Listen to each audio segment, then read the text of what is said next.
नमस्कार, आप देख रहे हैं द बिहार टॉप। में हूं आदेशपुरी। बीपीएससी के द्वारा 70वीं सिविल सेवा का रिजल्ट घोषित किया गया और हमारे साथ हैं, आपको बता दें, 70वीं में रैंक 2 प्राप्त करने वाले शशांक गौरव जी हैं।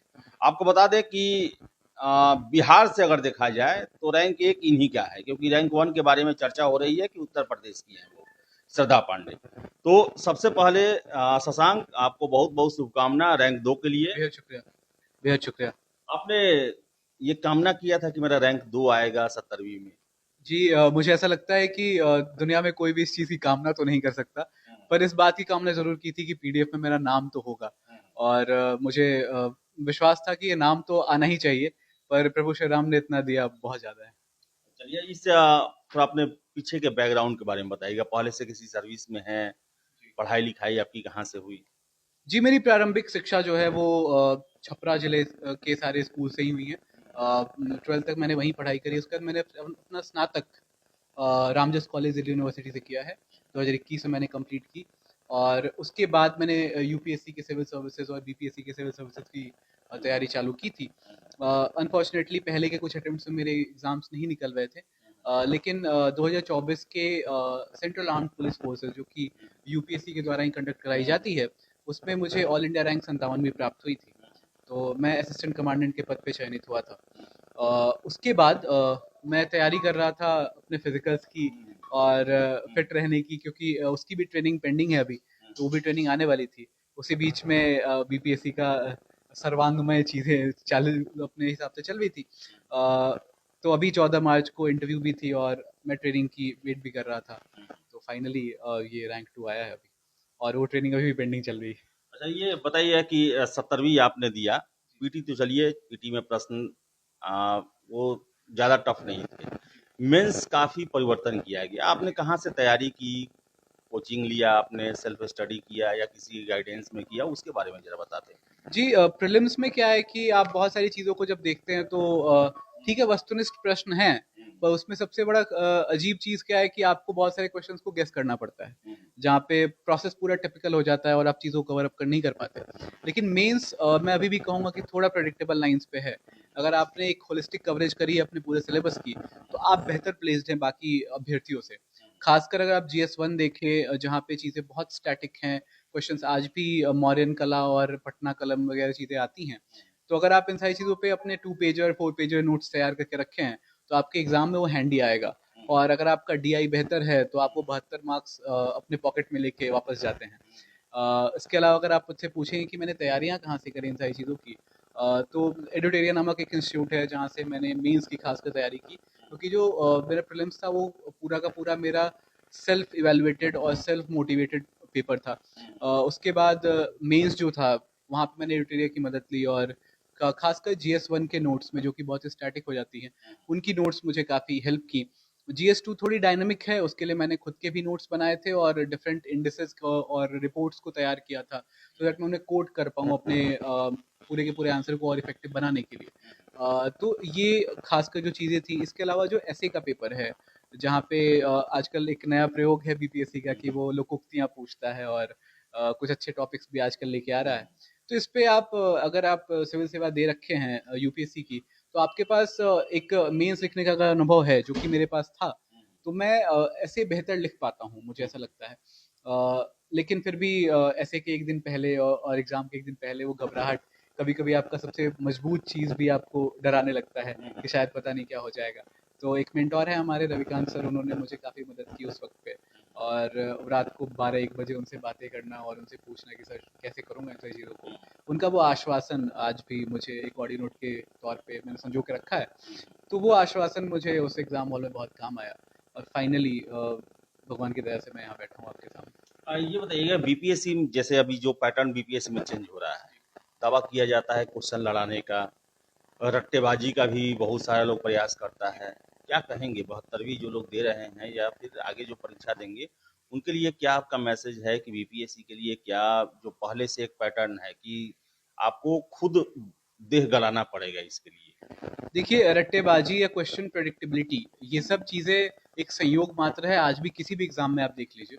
और अगर आप पूछेंगे कि आपको फिर करना क्या है जब ये संयोग है, तो देखिए, मैं ये कहूंगा कि घटना चक्र को जो लोग इररिलेवेंट मानते हैं, इररिलेवेंट आप एक सेंस में उसे कह सकते हैं, क्योंकि उसके जो एक्सप्लेनेशन थोड़े से कम एक्सप्लेन की हुई चीजें होती हैं, जहां आप कवर अप नहीं कर पाते। लेकिन मैं उस चीज को अलग नजरिए से देखता था कि अगर यूपीपीसीएस का कोई कमीशन बैठ के और किसी क्वेश्चन पेपर को बना रहा है, एमपी का कमीशन बैठ के कोई क्वेश्चन पेपर बना रहा है, या बिहार का कमीशन बैठ के बना रहा है, तो इन सारे क्वेश्चन को वो किस नजरिए से बना रहा है, ये देखना ज्यादा जरूरी है। और उन टॉपिक्स को अगर इतने सारे बुद्धिजीवी लोग किसी खास टॉपिक पे ध्यान दे रहे हैं, तो आपको भी उन सारे टॉपिक को होलिस्टिक कवरेज के साथ कवर अप करना पड़ेगा। तो घटना चक्र रिलेवेंट एक्सप्लेनेशन के हिसाब से है या नहीं है, वो मैं नहीं कह सकता, पर क्वेश्चन को एक बैंक की तरह यूज करना, क्वेश्चन बैंक की तरह यूज करने के लिए आज भी रिलेवेंट है। तो आप संयोग मत देखिए, रेदर आप कवर अप कीजिए कि क्या क्या टॉपिक इंपॉर्टेंट है आपके लिए, और क्या क्या खासकर चीजें जो टॉपिक हर कोई कमीशन पूछ रहा है। जैसे विटामिन से टॉपिक हो गई साइंस में, जो हर कमीशन पूछ रहा है, कुछ ना कुछ उसे कभी फाइलोक्विनोन बोल देता है, कभी एस्कॉर्बिक एसिड पूछ लेता है, या कभी बोलता है कि के है या एडी के कौन से फैट सॉल्युबल हैं, लिपिड सॉल्युबल हैं या वाटर सॉल्युबल हैं, इसे पूछते रहता है। तो ये अगर टॉपिक इंपॉर्टेंट है तो आप इसको कवर अप कीजिए ना।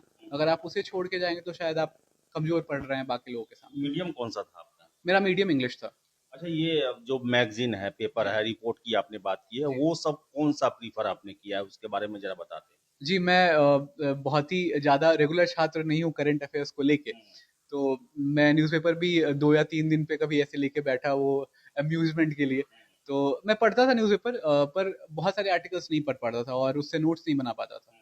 तो मैं towards the end of exam, अंतिम के 20 या 25 दिनों में, किन्हीं 2 कोचिंग्स का मैगज़ीन उठा के उसे कवर टू कवर पढ़ना, उसे किन डिफरेंट, कोचिंग का पढ़ा? एक एडिटोरिया मैंने पिक करी थी। इसके अलावा समटाइम्स स्पीडी, या समटाइम्स अगर आप देखेंगे तो आई दृष्टि पढ़ता था, ताकि आप उस चीज़ को, अगर एक इंसान ने अपने पर्सपेक्टिव से एक मैगजीन लिख दी है, तो दूसरे इंसान का पर्सपेक्टिव भी देख लेते हैं कि वो क्या देखना बताना चाह रहा है। तो इससे आप अगर दोनों चीज़ों को कवर करते हैं तो लगभग 70 से 75% क्वेश्चन आप अपने हिसाब से सॉल्व कर पाएंगे। 100% की गारंटी तो शायद 5 मैगजीन पढ़ के भी नहीं है। तो ये चीज़ अगर आप कर रहे हैं, उसके अलावा मैं फ्लैश नोट्स बनाता था करंट अफेयर्स के। जैसे आप हर चीज़ को छोटा-छोटा लिख लें, या उसे छोटे डिविजन्स में बाँट लें, या उसे पूरे के पूरे मैं मैगज़ीन को तोड़ के डिफरेंट सेक्शंस में बाँट देता था, सो दैट वो मेरे लिए आसान हो अंतिम में रिवाइज़ करना। अगर मैंने किसी कोचिंग की टेस्ट लगाई है और देखा है कि क्वेश्चंस मेरे लड़ रहे हैं या मेरे नहीं बन रहे हैं, तो मैं जनरली वही सेक्शन जाके रिवाइज़ करूँगा उस बुकलेट में से या उस मैगज़ीन में से। तो इस तरीके से आप करंट अफेयर्स आसान कर सकते हैं अपने लिए। 71 आपने दिया था? 71 मैंने नहीं दिया था। नहीं दिया था। नहीं। जो 72 देने वाले हैं कैंडिडेट, उनको क्या कहेंगे? पीटी लेवल पर भी बहुत सारा प्रश्न पूछने का तरीका बदल गया है मेंस को लेकर। क्या उनको मैसेज रहेगा, किस तरह पढ़े वो? क्योंकि आजकल बहकाने वाले बहुत लोग आ गए हैं।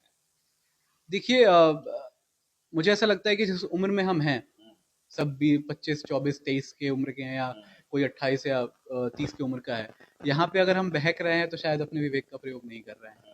क्योंकि अगर हम लोगों के बहकावे में बहुत ज़्यादा आ रहे हैं, तो शायद हमने अपना दिमाग नहीं लगाया है। मुझे ऐसा लगता है कि हम सबको एक एक्टिवली सोचना चाहिए कि हम पूरे दिन में कर क्या रहे हैं। सोचना चाहिए कि सुबह से शाम तक बीता तो बीता कैसे। किसी और के आप इन्फ्लुएंस में आके अगर आप चीज़ें कर रहे हैं, तो वो शायद आपके लिए उतनी फ्रूटफुल नहीं होगी जितनी आपको ज़रूरत है। तो किसी भी कोचिंग के और किसी भी मटेरियल को पढ़ के दिग्भ्रमित नहीं होना है।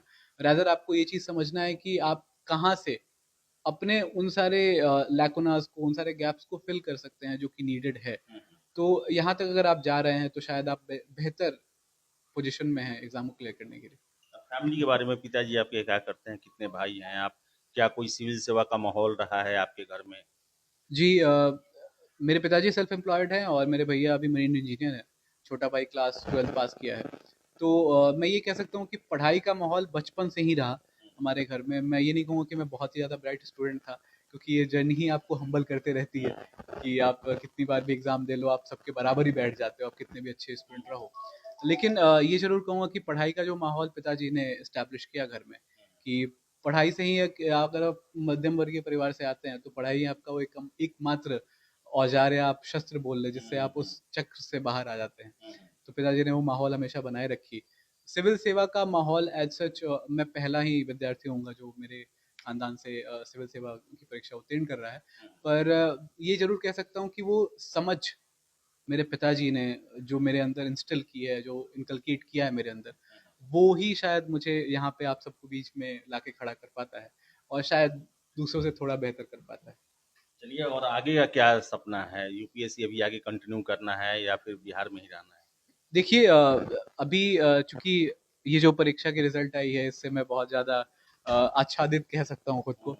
तो अभी तो मैंने ऐसा बहुत कुछ सोचा नहीं है कि मैं आगे क्या कौन सा एग्ज़ाम दे रहा हूँ, क्योंकि इसके बाद मुझे लगता है कि मैंने यूपीएससी की असिस्टेंट कमांडेंट क्लियर कर ली थी और बीपीएससी भी हो गया, तो जो दो बड़े एग्ज़ाम्स बिहार के लोगों के लिए होते हैं, तो मैंने मोटा मोटी तौर पे वो कंप्लीट कर लिया है अपना इस चक्र। लेकिन हाँ, अगर प्रभु ने चाहा और भगवान ने आशीर्वाद दिया तो आगे भी ट्राई करने की कोशिश करूँगा। चलिए, बहुत बहुत धन्यवाद, और हम आपके भविष्य की मंगल कामना करते हैं। तो रैंक 2 थे बीपीएससी में शशांक गौरव, और बता दें आपको कि इन्होंने अपने पूरे रणनीति के बारे में बताया, अपने जीवन के बारे में बताया, और हम आशा करेंगे कि जो भी आगे छात्र तैयारी करने वाले हैं जरूर इनसे सीख लेंगे और अपनाएंगे उन तरीकों को जिससे उनको सफलता मिले। तो फिलहाल इस वीडियो में इतना ही। वीडियो पसंद है लाइक शेयर करें, हमारे चैनल द बिहार टॉप को सब्सक्राइब जरूर कर लें। धन्यवाद।